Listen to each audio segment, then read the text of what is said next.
નમસ્કાર, વીટીવી ન્યૂઝની વિશેષ રજૂઆત રાઉન્ડ ધ ટેબલમાં આપનું સ્વાગત છે. આપની સાથે હું છું નેહા અને મારા સહયોગી રાધા. ગુજરાતી ફિલ્મ જગત અત્યારે જે ઊંચાઈઓ સર કરી રહી છે તેની પાછળ કેટલાક એવા કલાકારો છે કે જેમને મહત્વપૂર્ણ ભૂમિકા ભજવી, જેમના અભિનયથી એ પાત્રને તેમને જીવંત કરી દીધું છે. એવા જ એક અભિનેતા સાથે આપને મુલાકાત કરાવવાની છે કે જેઓ સ્ટેજ શોથી લઈને અનેક અભિનયો તેમને કર્યા છે, અનેક ફિલ્મોમાં તેમને કામ કર્યું છે. વર્ષોથી સારું એવું કન્ટેન્ટ તેઓ આપતા આવ્યા છે. ઘણા લોકો તેમને ઓળખે છે અને ખાસ કરીને અત્યારે જ્યારે યુવાઓમાં તેઓ એક પ્રેરણારૂપ બની રહ્યા છે. એવું માનવામાં પણ આવે છે કે તેઓ માત્ર એક અભિનેતા નથી, પરંતુ ગુજરાતી મનોરંજન જગત માટે એક આધાર સ્તંભ છે. એવા જ એક વ્યક્તિ સાથે આપની મુલાકાત કરાવવાની છે કે જેઓ વર્ષોથી, દાયકાઓથી ફિલ્મ જગત સાથે જોડાયેલા છે. ઘણી બધી એવી ફિલ્મોમાં તેઓ કામ કરી ચૂક્યા છે. એક પાત્ર અભિનય કરતાની સાથે સાથે તેમણે પાત્ર છે તે જીવંત કર્યું છે. સાથે સાથે સુપરહિટ ફિલ્મ જે છેલ્લો દિવસ, જેનાથી તેઓ વિક્કીના પપ્પાને તરીકે અલગ અલગ જે ઘરોમાં છે, ગુજરાતીઓના દિલમાં છે તે વસ્યા છે.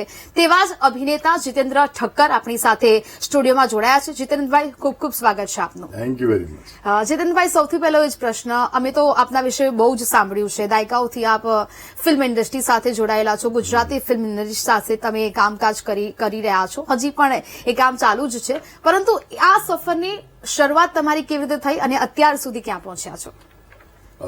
મારી કારકિર્દીની શરૂઆત તો જન્મતાની સાથે જ થઈ, કારણ કે મારા પિતાજી એ નાટ્ય શિક્ષક, બાળકોને, કલાકારોને એમની સ્કૂલમાં નાટ્ય એકેડેમી ચલાવતા અને તૈયાર કરતા. એટલે એ સંસ્કાર તો અમને ગળથુથીમાં જ મળ્યા. અને ચોથા ધોરણમાં અચાનક એવું થયું કે એક નાટકમાં કામ કરવાની ઓફર આવી, એટલે કે સ્કૂલના વાર્ષિકોત્સવમાં.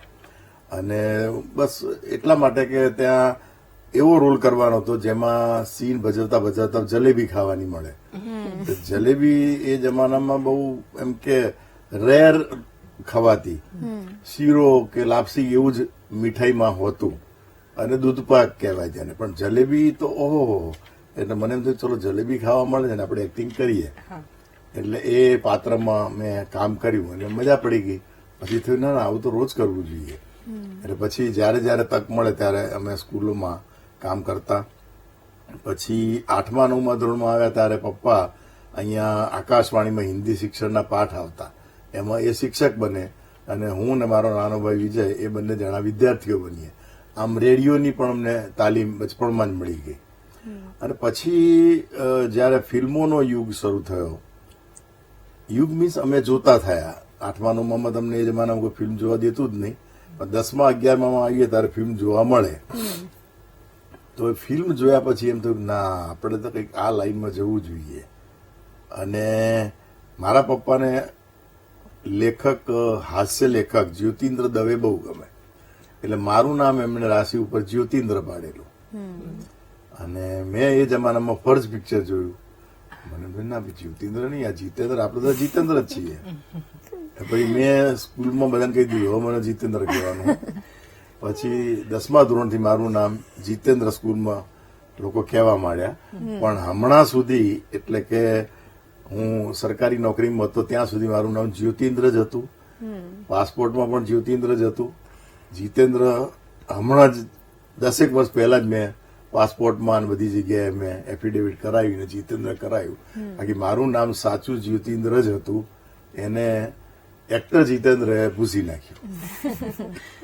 ઓકે સર, તમે અત્યારે જે જીતેન્દ્ર નામની વાત કરી, તો એ નામ બદલવું કોઈક વ્યક્તિ માટે બહુ મોટી વાત કહેવાય. તો તમને કેટલા એ એક્ટર ગમતા? અને સાથે એ સવાલ પણ પૂછવો છે, જો એક્ટિંગને લઈને તમને પૂછીએ, અલગ અલગ કેરેક્ટર જો નિભાવવાની વાત હોય તો કેટલી તૈયારી કરવી પડે છે માનસિક રીતે? કારણ કે કોઈક એક બહુ જ સિરિયસ કેરેક્ટર નિભાવવાનું હોય અને બીજી તરફ બહુ જ મસ્તીવાળું, તો આમાં તમારી તૈયારી શું હોય છે?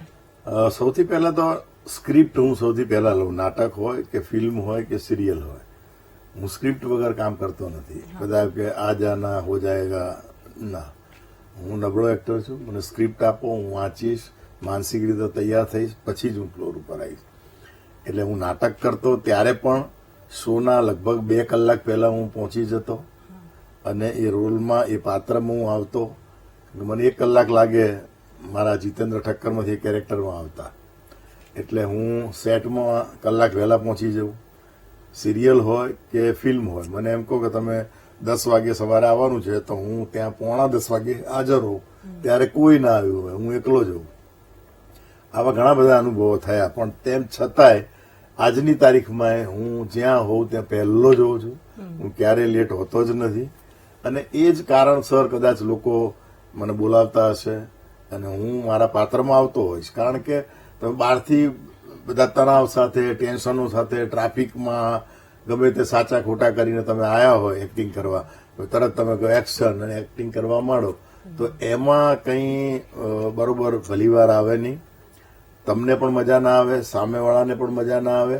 તમને એમ થાય હા ચલો કરી ગયું, પૈસા આવી ગયા, પણ આત્મસંતોષ તમને ક્યારેય ના મળે. રાત્રે ઊંઘતી વખતે વિચાર આવે જ કે મેં આ ખરાબ એક્ટિંગ કરી છે. એટલે એવું હું ક્યારેય નથી કરતો. અને મારા ડિરેક્ટર મને કાસ્ટ કરે ત્યારથી જ એની મેથી મારવાની ચાલુ થઈ જાય. સ્ક્રિપ્ટ આપો, મારા કપડાં શું છે, મારું કેરેક્ટર શું છે, મારે કઈ રીતે કરવાનું છે, મારો ગેટઅપ કઈ રીતનો છે. અત્યારે જ મારું ફિલ્મ હવે 17મીથી નવી ફિલ્મ, મેગા ફિલ્મ છે, એનું શૂટિંગ છે.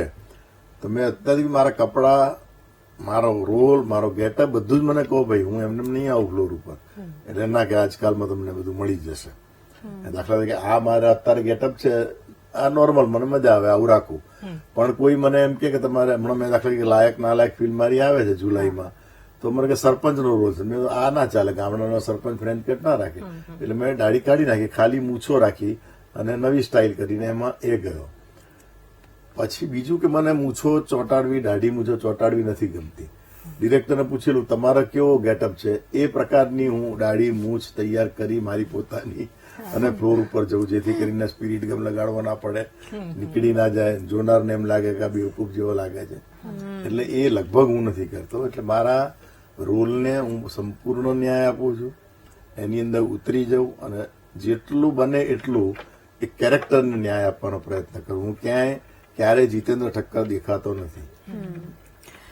સર, તમે આમ તો ઘણી બધી ફિલ્મોમાં કામ કર્યું છે, અભિનય કર્યા છે, પરંતુ ખાસ એક ફિલ્મ કે જેની એક ક્લિપ ખૂબ જ વાયરલ થઈ છે, છેલ્લો દિવસ, અને જેમાં તમે ક્યાંક ગુસ્સાવાળો એ સીન છે તે કર્યો છે. પરંતુ એ જાણવું છે કે આ ગુસ્સાવાળો સીન અથવા તો જે કડક વલણ તેમાં તમારું જોવા મળે છે, એના માટે કોઈ મહેનત, ખાસ તૈયારી કરી હતી કે પછી નેચરલ?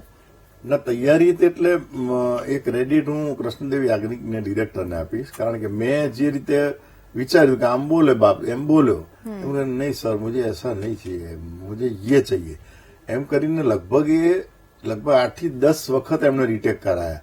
હવે જયારે એમને લાગ્યું કે ના પરફેક્ટ એમને જે જોઈતું હતું એ મળી ગયું, પછી ઓકે બસ એસા ही चाहिए મને. અને પછી એ બીજા બધા ડાયલોગ એ જ રીતે, એ જ ડબમાં, એ જ ગુસ્સો, એ જ તોર. એક વખત પકડાઈ ગયું કે તમારે આ કેરેક્ટર કરવાનું છે આ રીતે, પછી વાંધો ના આવે. પણ એ ડિરેક્ટરે મારી પાસે જ કઢાવવું પડે. કોઈ પણ કલાકાર એ માટીના નોંધા જેવો હોય છે. કુંભાર કઈ રીતે એને ઘાટ ઘડીને તૈયાર કરે એ એના હાથમાં છે. માટી તો દરેકના હાથમાં, પણ સારો કારીગર હોય તો એ સરસ વસ્તુ બનાવે. બાકી આમ કરી કોડી બનાવી તો દરેક જણા મૂકી દે. એટલે એ ક્રેડિટ હું ડિરેક્ટરને આપીશ કે એ કૃષ્ણદેવ યાજ્ઞિકે મારી પાસે સરસ કામ કઢાવ્યું. અને એના પછી મેં બીજી ફિલ્મ કરી ડેની જીગર. તેની અંદર ફની પોલીસ કમિશનર, આખો લીડ મારું કેરેક્ટર હતું, હું ને યશ સોની બંને. તો એ પણ એમણે મારી પાસે અઠવાડિયું અમે લોકો એમના ત્યાં વર્કશોપ કરી, હું, યશ સોની, તર્જની ભાટલા બધા. તો એમણે સરસ કીધું મને આ જોઈએ, આ જોઈએ, હા જજી છે એમ કરીને જે કેરેક્ટર ફની એમને જોઈતું હતું એ મારી પાસે કઢાયું. અને પછી બસ હવે આ આખી ફિલ્મ આપણે આ રીતે કરવાની. પછી એક વખત મગજમાં ઘૂસી જાય આમ કરવાનું, પછી એનાથી એક સેકન્ડ પણ કંઈ આગુ પાછું થાય જ નહીં. અને બહુ જબરજસ્ત એ રોલ લોકોને બહુ જ ગમે. એમ અત્યારે તો ઓટીટી ઉપર લોકો જોવે તો તરત જ મને ફોન આવે ઓળખીતા હોય તો કે મજા પડી ગઈ, બહુ જ સરસ. એટલે રોલને તમે જો ન્યાય આપો, એમાં ઘૂસી જાઓ તો તમને મજા આવે અને દર્શકોને પણ મજા આવે. ઓકે સર, તમે કહ્યું કે જેવી રીતે તમે જણાવ્યું કે રોલમાં કેવી રીતે તમે મહેનત કરો છો, તો જેટલી પ્રામાણિકતાથી આપ એ મહેનત કરો છો. ગુજરાતી ફિલ્મોની અત્યારે વાત કરીએ, બોલિવૂડની આના પછીના સવાલમાં હું એ સવાલ આપને પૂછીશ, પરંતુ અત્યાર સુધીના ગુજરાતી ફિલ્મો આપે જે કર્યા છે એમાં સૌથી ગમતું પાત્ર અથવા તો સૌથી ગમતો એ ડાયલોગ અમારા દર્શક મિત્રોને આપ. લોકોને ગમતો ડાયલોગ તો એ કેટલા બાપ રાખ્યા છે છેલ્લો દિવસમાં. પણ મને બહુ જ ખરેખર જો મજા પડી હોય તો એક ડેની જીગર તો ખરું જ. અને ડેની જીગરમાં શું છે કે ડાયલોગ કરતા સિચ્યુએશન જબરદસ્ત કોમેડી હતી, એટલે એ સિચ્યુએશન તો જ મજા આવે.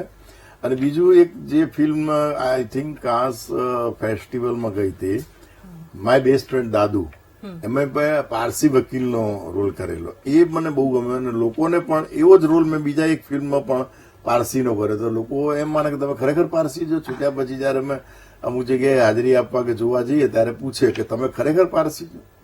તો એમાં એવું હતું કે આઈ મેં છે ને કેટલા બી કેસ લડ્યો પણ મને છે ને એક બી કેસની અંદર કઈ મજા નહીં પડતી. પણ હમણાં એક નાનું પોયરું મારી પાસે કેસ લડવા આવ્યું, મારા તો ઢોટિયા ઢીલા થઈ ગયા સાહેબ. બોલો, હા, એના મમ્મી જોડે છૂટાછેડા લેવા, બોલો આ કેવો દીકરો કહેવાય.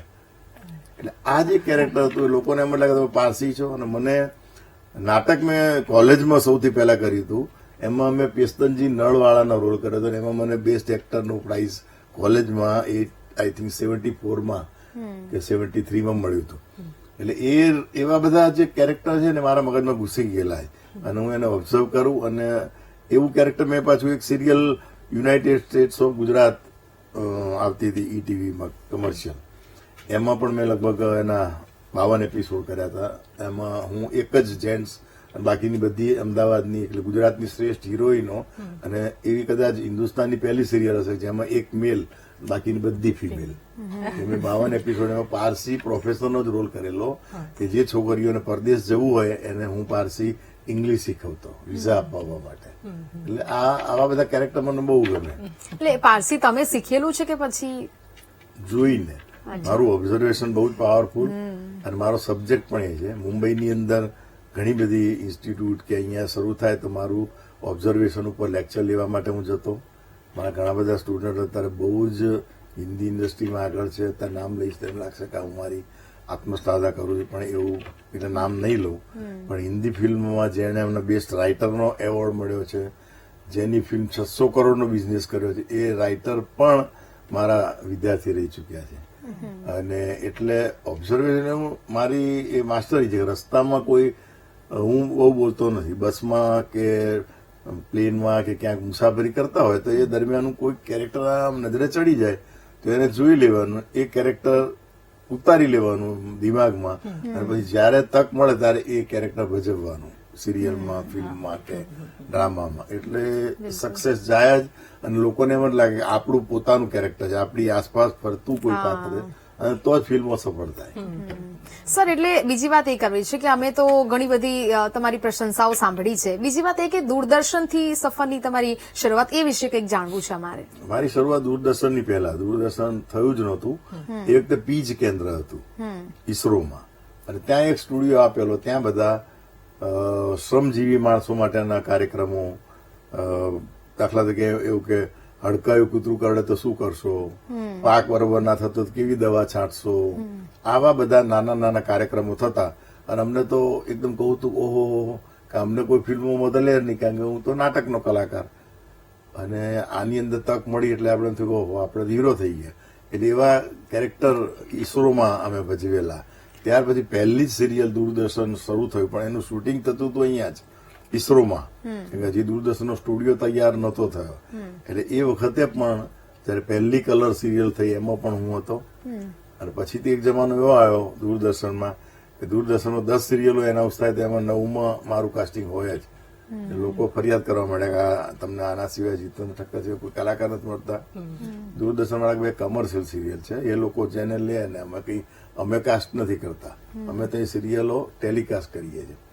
એટલે આવું પણ થયું. એટલે મેં ઘણા જુદા જુદા પ્રકારની ભૂમિકાઓ સિરિયલોમાં ભજવી છે, એનો ખૂબ સંતોષ છે. અને મારી એક ડાળના પંખી દૂરદર્શનની ઇનહાઉસ એ લગભગ 7 વર્ષ તો ટેલિકાસ્ટ થઈ, તરત બીજા 7 વર્ષ રીટેલિકાસ્ટ, એટલે 14 વર્ષ સુધી સતત હું લીડ રોલમાં એ સિરિયલમાં દેખાયો. એટલે ગામડે ગામડે લોકો મને એ કેરેક્ટરથી પણ ઓળખે, ચોકસી સાહેબના પાત્રથી.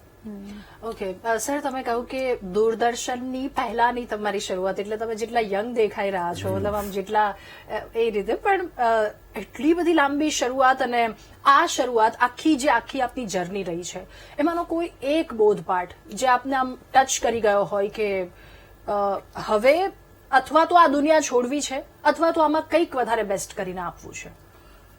હજી ફિલ્મોમાં મારો એટલો બધો બહુ સારો ઉપયોગ થયો નથી એવું મને લાગે છે. દરેક જણા એમ કે હિરોઈનના ફાધર તરીકે આવી જાઓ, હીરોના ફાધર તરીકે આવી જાઓ, અથવા તો કડક કોઈ વ્યક્તિ છે, સરપંચ છે. હમણાં મેં દાખલા ખગ ફિલ્મ કરી તો એમાં નેગેટિવ રોલ હતો, ગામનો કડક સરપંચ. બીજી એક ફિલ્મ કરી તરત એ બી સરપંચ. હવે સરપંચના રોલ નથી કરવા. કાલ જ મેં અમારા એક ડિરેક્ટર કીધું કે સરપંચ બહુ થઈ ગયું, 2 કરીને બરોબર. પણ મારી ઈચ્છા કરી કે એવો કોઈ ખતરનાક ખૂંખાર વિલનનો મને રોલ આપવામાં આવે તો મારી જોડે હજી એટલી બધી મારા મગજની અંદર વિચારો, એટલા બધા ગેટઅપ, એટલી બધી સ્પીચ પડેલી છે કે જેનો ઉપયોગ થયો જ નથી. જો એ હું કરું તો વળી પાછા બીજા 10 વર્ષ લાઈનો લાગે, એટલો બધો સ્ટોક મારા મગજમાં છે. પણ હવે આ ફિલ્મ ઇન્ડસ્ટ્રી એવી છે કે જેમાં તમે એકમાં ચાલ્યા એટલે બધાને એમ થાય કે હવે આ ચલાવો. પણ ખબર નહીં, આવનારી 3 ફિલ્મો છે એમાં અલગ અલગ પ્રકારની ભૂમિકાઓ છે મારી. હવે શૂટિંગ સળંગ શરૂ થશે જુલાઈ, ઓગસ્ટ, સપ્ટેમ્બર. જોઈએ કેવા રોલ કરે. બાકી અત્યાર સુધી કોમેડી ને એવું ચાલ્યું છે. પણ ઈચ્છા કરી કે એક સરસ ખૂંખાર વિલનનો રોલ કરવો. મેં ગુજરાતી ફિલ્મમાં જ્યાં શરૂઆત કરી ત્યારે અંતિમ ઈચ્છામાં મેં વિલનનો રોલ જ કરેલો. એમાં કિરણ કુમાર, વિક્રમ ગોખલે એ હીરો હતા, હું અને ફિરોઝ ઈરાની 2 વિલન.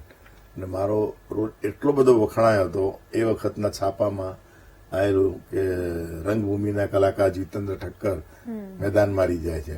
કિરણ કુમાર કે સાલે તું પૈસા દિયા ક્યાં, મારી જોડે પૈસા નથી, હું ક્યાં પૈસા આપું. અને મારી એન્ટ્રી ઉપર એ વખતે તો લક્ષ્મી ને એલએન થિયેટર ને બધા ઘીકાંટા ઉપર હતા, અત્યારે તો કશું રહ્યું નથી.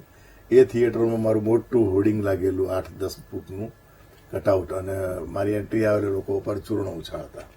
એ મેં મારી નજરે જોયું. પણ પછી હું સરકારમાં નોકરીમાં જોડાયો એટલે મેં લગભગ 84 થી ફિલ્મો છોડી દીધી. પણ આ વાત છે 82-83 ની, જયારે કિરણ કુમાર ને વિક્રમ ગોખલે ને બધા એનો જમાનો, અસરાની. સર, તમે વિલનની વાત કરી છે, તો એક ગુજરાતી ઇન્ડસ્ટ્રીમાંથી એક એવા વિલન અને જે એક બોલિવૂડ ઇન્ડસ્ટ્રીમાંથી એવા વિલન, કોણ સૌથી વધારે પાત્ર તમને ગમતું હોય? હું હંમેશા નાટકો કરતો ત્યારે પ્રાણ સાહેબની કોપી કરતો. અને મેં પહેલી ફિલ્મ અંતિમ ઈચ્છા કરી, એ તમે ક્યારેક જોવા મળે યુટ્યુબ પર તો જોજો. એ પ્રાણ સાહેબની જ સ્ટાઇલ કરી, અને જે પ્રાણ સાહેબ બીડી રાખતા હતા મોઢા ઉપર, અને બીડી જીભથી અંદર લઈ જાય સળગતી અને બહાર કાઢે, થૂકી દે. એ કોપી મેં મારી પહેલી જ એન્ટ્રી જયારે વિલનની થઈ ત્યારે મેં એ કરેલી, અને લોકોએ તાળીઓના ગડગડાટથી વધાવી લીધેલી. અને પ્રાણ સાહેબને હું ગુરુ માનતો. અહીંયા સીએમ વિદ્યાલયમાં જયારે એ આવેલા કંઈક પ્રોગ્રામમાં ચીફ ગેસ્ટ તરીકે, ત્યારે હું સ્પેશિયલ ટિકિટ લઈને દોડીને એમને મળવા અને ચરણ સ્પર્શ કરવા ગયો હતો. પછી તો એ રહ્યા નહીં અને એવી કોઈ તક મળી નહીં. બાકી પ્રાણ સાહેબ જીવતા હોત તો હું 100% એમને મળત. એક કાર્યક્રમ અમારો હતો, એમાં ધર્મેન્દ્ર મને બહુ ગમે એમ, તો આખો દિવસ એમની સાથે રહેવાની મને તક મળેલી. જે ઓર્ગેનાઇઝર હતા એ મારા રિલેટિવ હતા કે તમે અમને સાહેબને સાચવજો. એટલે ધર્મેન્દ્ર સાહેબને મારા રૂમમાંથી લઈ જવાના, સ્ટેજ ઉપર હાથ પકડીને, બધું જવાબદારી મારી. એટલે એ તક મળેલી. એવી રીતે અમિતાભ બચ્ચન તો સદાબહાર છે, એની તો કોઈ ના આવે. એમની સાથે 1 મહિનો મને દિલ્હીમાં રહેવાની તક મળેલી.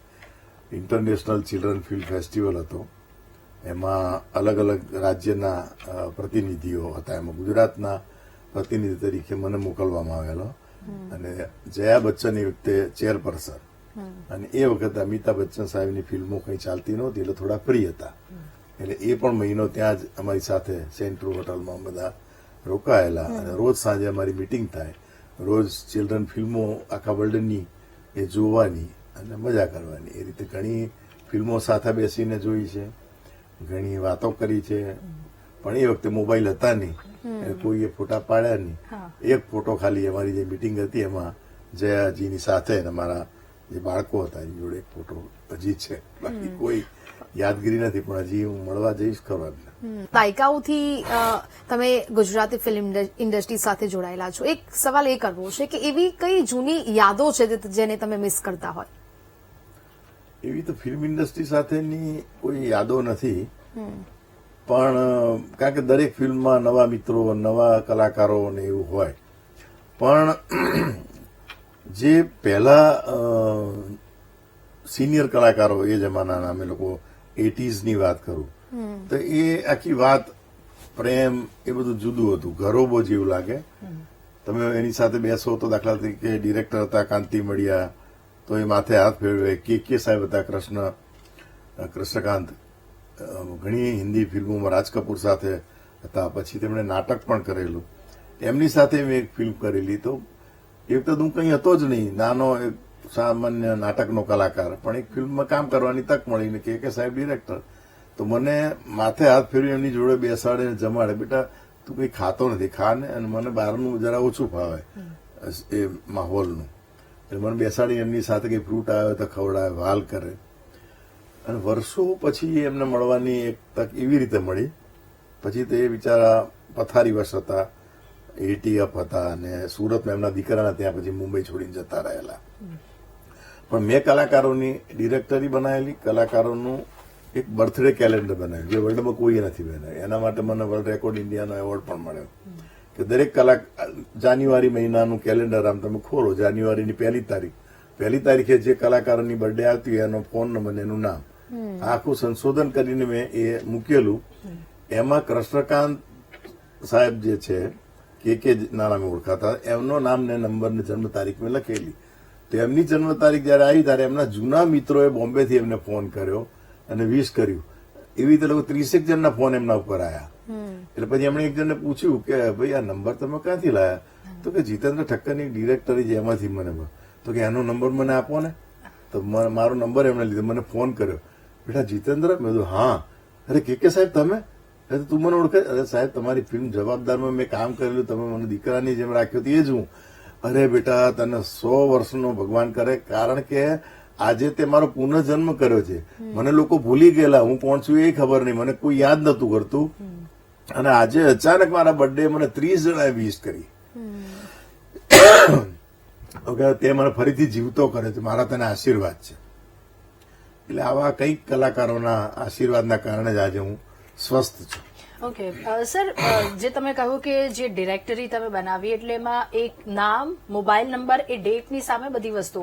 હવે અત્યારે જેટલું ઇઝી છે કે ગૂગલ કરો અને તમામ વસ્તુ મળી જાય, એ સમયમાં કદાચ એટલું ઇઝી નહીં હોય. તો એ કેવી રીતે તમે બધું એક સાથે ભેગું કર્યું હતું? આજથી લગભગ 20 વર્ષ પહેલા મને થયું કે આવું કંઈક હોવું જોઈએ. મેં મારી રીતે મારી ડાયરી હતી, એમાં તો હું બધા મળે એટલે કલાકારના નામ લખી લઉં, આઈ કાર્ડ લઈ લઉં, વિઝિટિંગ કાર્ડ લઈ લઉં. એટલે જેટલું કલેક્શન હતું એટલું, પ્લસ બધાને ફોન કરીને લેન્ડલાઈન, તમારો નંબર આપો ને ભાઈ, તમારો નંબર આપો ને ભાઈ. મને કોઈ ના પાડે જ નહીં. એમ કરીને જેટલું થયું એટલું કાચું પાકું એક ડિરેક્ટરી મેં આજથી 20-22 વર્ષ પહેલા આર્ટિસ્ટ ડિરેક્ટરી અમદાવાદ એમ કરી બહાર પાડી. પછી એના બધી મુંબઈવાળાએ મુંબઈના કલાકારોની ડિરેક્ટરી બહાર પાડી. પછી મેં મુંબઈના કલાકારોની ડિરેક્ટરી લીધી, આપણી ડિરેક્ટરી લીધી. પછી ગામમાંથી ગયું, આ તો આ બહુ સરસ છે. અપડેટ કરીને લગભગ 8 વર્ઝન એના મેં બહાર પાડ્યા. છેલ્લું મેં 2023માં પાડ્યું. એમાં તો પછી ગૂગલ ને બધું હતું, એટલે ગૂગલમાં મેં ફોર્મ બહાર પાડી દીધા કે ઓલ વર્લ્ડમાં જેટલા ગુજરાતી કલાકારો હોય આ ફોર્મ ભરી મને મોકલી આપો. અને મારો એક એવો માણસ રાખ્યો, એ બધું ફોર્મ એને જ મળે, ગૂગલ દ્વારા ટીક કરે એટલે એને મળી જાય. અને એ સીધું પ્રેસવાળાને આપી દે. એમ કરીને 3300 કલાકારો ગુજરાતીની લેટેસ્ટ ડિરેક્ટરી મેં બહાર પાડી. અને એટલા બધા લોકો, એટલે ફિલ્મ બનતી હોય, સિરિયલ બનતું હોય, મારી ડિરેક્ટરી વગર બને જ નહીં. દરેકના લઈને ફરતા, કારણ મુંબઈના કલાકારો હોય, કલાકારો કસબીઓ બધું બાજુ, એવું નહીં, મેકઅપ મેન પણ હોય, એનાઉન્સર પણ હોય, બધું જ હોય. એટલે બહુ જ પોપ્યુલર થઈ એ ડિરેક્ટરી. હવે કે લોકો કરો, પણ હવે હું થાકી ગયો, કારણ કે પૈસા બી એટલા બધા થાય છે. અને હવે આ મોબાઈલ ને બધું આવતા બહુ ઇઝી થઈ ગયું. એટલે આ વર્ઝન છે હું કોકને આપી દઈશ. અને એ મિત્રએ કીધું છે મને કે હું એની અંદર અપડેટ કરી અને જેને કહેવાય ને પીડીએફ બહાર પાડી છે. એટલે કોઈ ક્લિક કરે તો એને ઘેર બેઠા પીડીએફ કોપી એની મળી જાય. એ હવે આ 1 વર્ષમાં બધું થશે. પણ એટલે આ આશીર્વાદનું કામ છે. લોકોને મજા પડે કે ચલો આ એક હાથ વગી વસ્તુ થઈ ગઈ. સર, એક સમય હતો કે જયારે ગ્રામ્ય ભૂમિવાળી ફિલ્મ આવતી હતી, જેમાં ગામડું દર્શાવવામાં આવતું, તો હવે અર્બન ફિલ્મ આવી છે. આ બંને વચ્ચેનો તફાવત તમે કેવી રીતે જુઓ છો? તફાવત તો કઈ નહીં, ફિલ્મ એ ફિલ્મ છે. અર્બન કે તમે હમણાં જુઓ હિલ્લારો, તો એ શું હતું, કચ્છનું ગામડું જ હતું. પણ ફિલ્મ સુપર ડુપર હિટ ગઈ. એટલે કોઈ પણ ફિલ્મ તમે બનાવો ને એટલે અર્બન બનાવો, રૂરલ બનાવો, મારી દ્રષ્ટિએ કંઈ જ હોતું નથી. તમે વાર્તા કેવી પસંદ કરો છો, એની ટ્રીટમેન્ટ કેવી આપો છો, અને કોઈ પણ વસ્તુ એવી હોવી જોઈએ કે જે સામેનાને એમ લાગે કે ના મારું છે. આ તમે બંને જણા મારી જોડે બેઠા છો, તમે એટીટ્યુડમાં બેઠા હોય તો પછી હું 5 મિનિટ વાત પૂરી કરી જતો રહું, પણ તમે મારી સાથે સરસ રીતે પ્રેમથી વાત કરો, મને એમ લાગે ના આ તમારી દીકરી જેવી છે, અમારી બેન છે, આ મારી, તો મને વાત કરવાનું મન થાય. નહીં તો એકબીજાના એટીટ્યુડમાં જો લોકો કામ કરતા હોય તો સારું કામ થાય જ નહીં. એટલે અર્બન હોય કે રૂરલ હોય, તમે દિલથી કામ કરશો. વાર્તાઓ તો દરેકને ટચ કરતી જ હોય.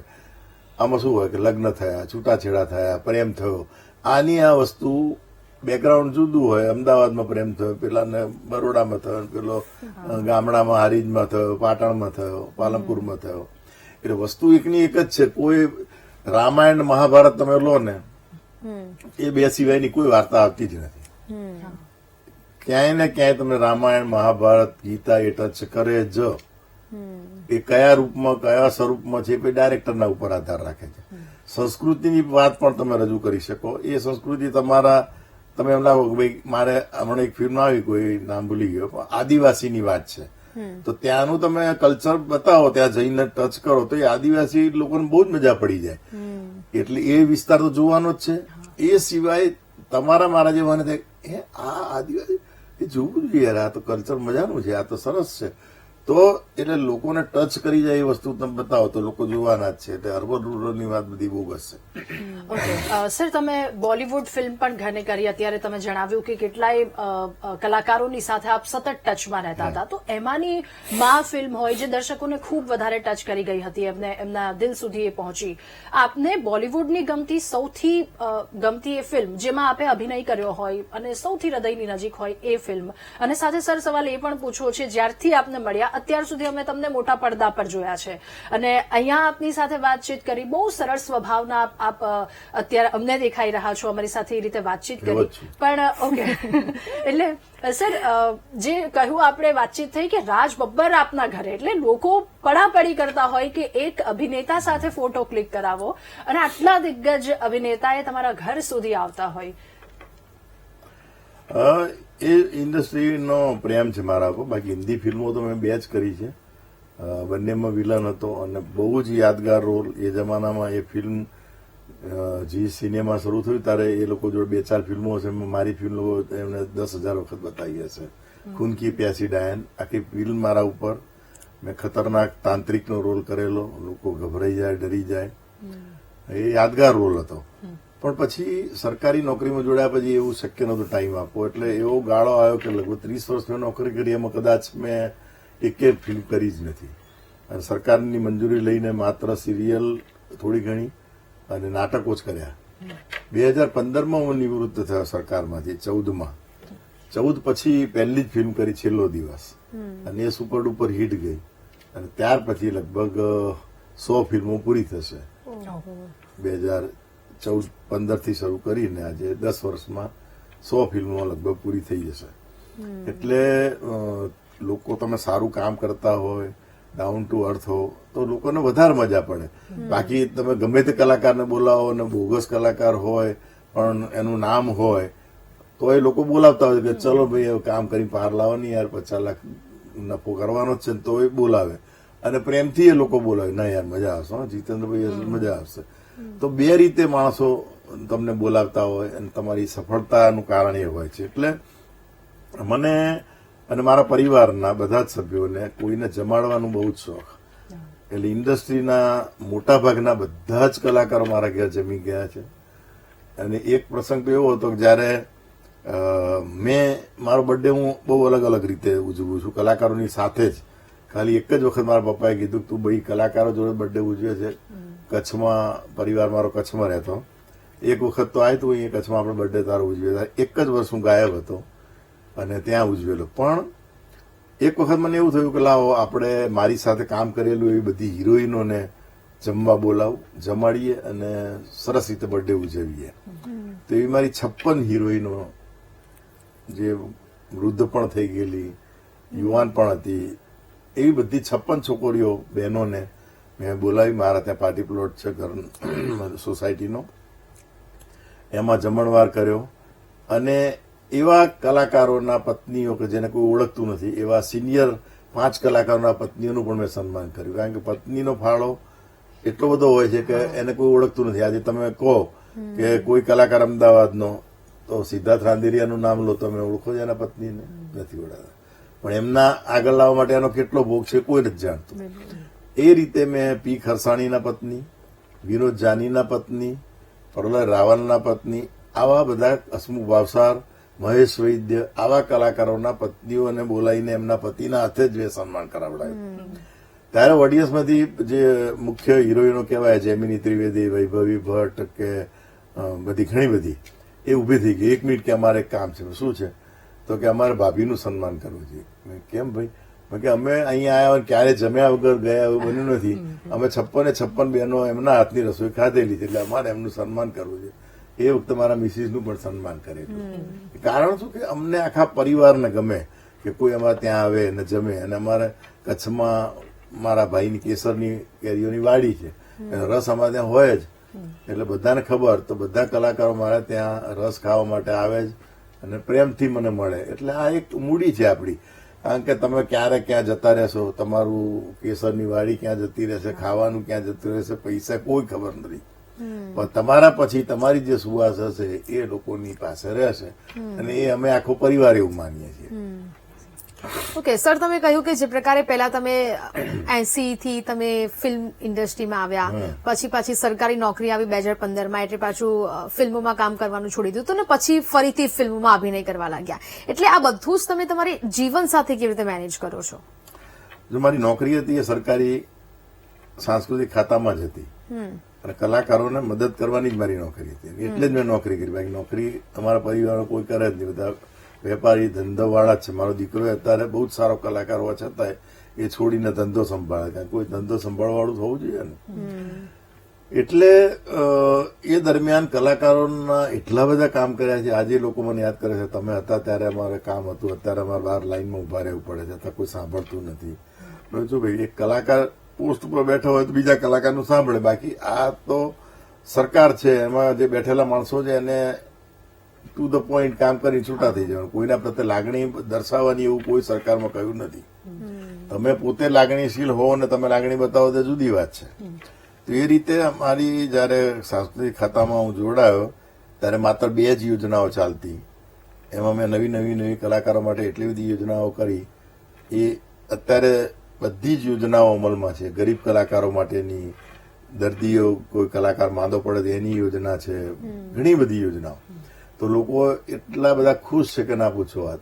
અને હું પણ ખુશ છું. મેં સરકારમાં જોડાઈને માત્ર પગાર ખાવાનું કામ નથી કર્યું. સાથે સાથે મારી જે જવાબદારી હતી કલાકારો પ્રત્યે, કલા જગત પ્રત્યે, કોઈને ખબર જ નથી કે સાંસ્કૃતિક ખાતું છે. હું 1984 ની વાત કરું છું. મેં ઘેર ઘેર જઈ પ્રચાર કર્યો કે ભાઈ આમ તમે લાભ લો, આવી યોજનાઓ છે, આમ છે, તેમ છે. આજે ઘણા બધા કલાકારો અમારી સરકારી યોજનાઓ ઉપર જ જીવે છે, એમ કહો તોય ચાલે. એટલી બધી યોજનાઓ મૂકી. આઈ કાર્ડ પણ સરકારમાં નહોતા. મેં પ્રપોઝલ મૂકી કે કોઈ કલાકાર રાતે 12-1 વાગે શો કરીને જાય તો એને કરફ્યુ પહેલા તો બહુ થતા. કરફ્યુમાં લોકો એને દંડા મારે બિચારા કલાકારને. તો હવે એ વખતે હું ઘેર ઘેર જઈને લોકોને ફોર્મ આપ્યો, આઈ કાર્ડ કઢાવો, આઈ કાર્ડ કઢાવો. અત્યારે તો યોજના બંધ થઈ ગઈ. પણ એ વખતે મેં લગભગ 3500 જેટલા કલાકારોને આઈ કાર્ડ સરકારના સિક્કાવાળા અપાયેલા. જે હજી મારો આભારમાં કે આ કાર્ડ છે તો બાપુ બહુ મજા આવે છે, કોઈ હેરાન નથી કરતું, રસ્તામાં ગયા હોઈએ, કઈ એક્સિડન્ટ થાય તો. એટલે આ બધી વસ્તુઓ જે છે ને તમે દિલથી કરો તો તમને મજા આવે. અને મેં સરકારી નોકરી પણ દિલથી કરી. કલાકારોના ટચમાં રહ્યો. સેન્સર બોર્ડના ડિરેક્ટર તરીકે લાયસન્સ આપવાના હોય મુંબઈના મારી પાસે આવે. તો એ રીતે ફોન આવે, મનોજ જોશીનો ફોન આવે, મેહુલ બુચનો ફોન આવે કે યાર અમારું આ પ્રમાણપત્ર છે જરા જોજો ને. તો હું જાતે ઉભો થઈને કરીને સહી કરીને એને પોસ્ટ કરી દઉં. તો એ ખુશ થઈ જાય કે વાહ, આજે કોઈ એટલી તસ્દી ના લે તમને પોસ્ટ કરે જાતે. ને હું તો જાતે ઉભો થઈને સહી લઈ આવું મિનિસ્ટરની, તાત્કાલિક કામ પતાવી દઉં.